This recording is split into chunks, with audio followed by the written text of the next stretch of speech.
Resolvendo as questões 38, 39 e 40, precisamos analisar a seguinte situação.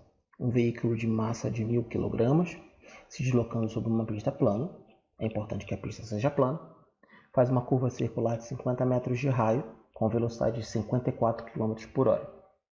O coeficiente de atrito entre os pneus e a pista é de 0,60. E aí ele fala que a gravidade é de 9,8 metros por segundo ao quadrado. Tá? É importante analisar que a velocidade não está nas unidades do sistema internacional, que é metro por segundo. Temos que jogar para metro por segundo, dividindo por 3,6, obtendo 15 metros por segundo como velocidade. Aqui ele já dá o μ como 0,6 e o raio da curva em 50 metros. Tá?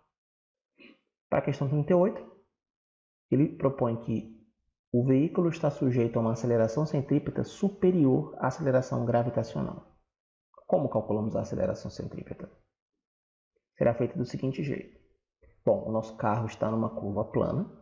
Desse modo, a gente pode igualar a força centrípeta com a força de atrito. E quais são as fórmulas envolvidas?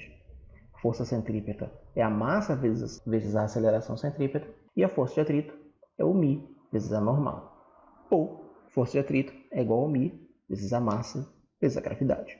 Igualando as fórmulas, temos a seguinte situação. A gente pode cortar as massas, porque elas estão presentes nos dois lados da equação. Substituindo os valores, nós obtemos 5,88 metros por segundo ao quadrado para a aceleração centrípeta. Porém, o problema em forma propõe que a aceleração centrípeta seria superior à gravitacional. Isso não é verdade, porque a gravitacional é 9,8. Desse modo, a questão 38 está errada.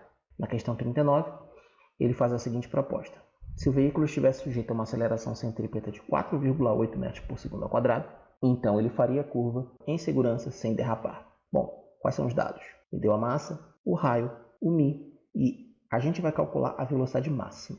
Que velocidade máxima é essa? É a maior velocidade possível com a qual o veículo consegue executar a curva sem derrapar.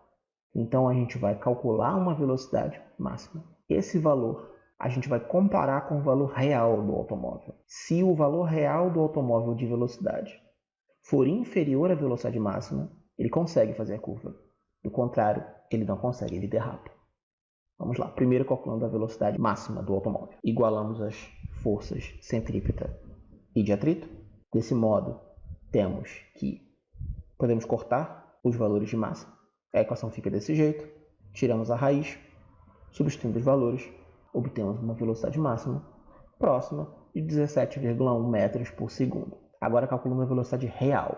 Então nós vamos supor, como ele propôs, uma aceleração de 4,8 metros por segundo ao quadrado. Qual seria a velocidade real do automóvel? Então está aí. A aceleração centrípeta é a velocidade ao quadrado dividido pelo raio. Podemos fazer a multiplicação cruzada para determinar a velocidade real. Tiramos a raiz, substituímos os valores. Obtemos uma velocidade real de aproximadamente 15,5 metros por segundo. Esse valor é menor do que a velocidade máxima.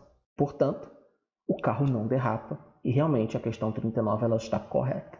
Na questão 40, ele propõe o seguinte caso. Considere que o veículo colida com outro veículo, mas o sistema permaneça isolado, ou seja, não há troca de matéria, nem existem forças externas agindo sobre o sistema. Nesse caso, segundo a lei de conservação da quantidade de movimento, a soma das quantidades de movimento dos dois veículos, antes e após a colisão, permanece constante. Então, o que ele está fazendo? Ele está anunciando realmente a lei de conservação da quantidade de movimento. Então, numa colisão num sistema isolado, essa lei de conservação ela propõe isso. Ela diz isso, que se o sistema for isolado, se não houver troca de massa, a quantidade de movimento antes é igual à quantidade de movimento depois. Ou a soma das duas quantidades é uma constante. No caso, eu tenho a soma dos momentos, a soma das quantidades de movimento, sendo igual a zero. E zero é uma constante. Portanto, o que ele está propondo é correto. Então a questão 40 realmente ela está certa.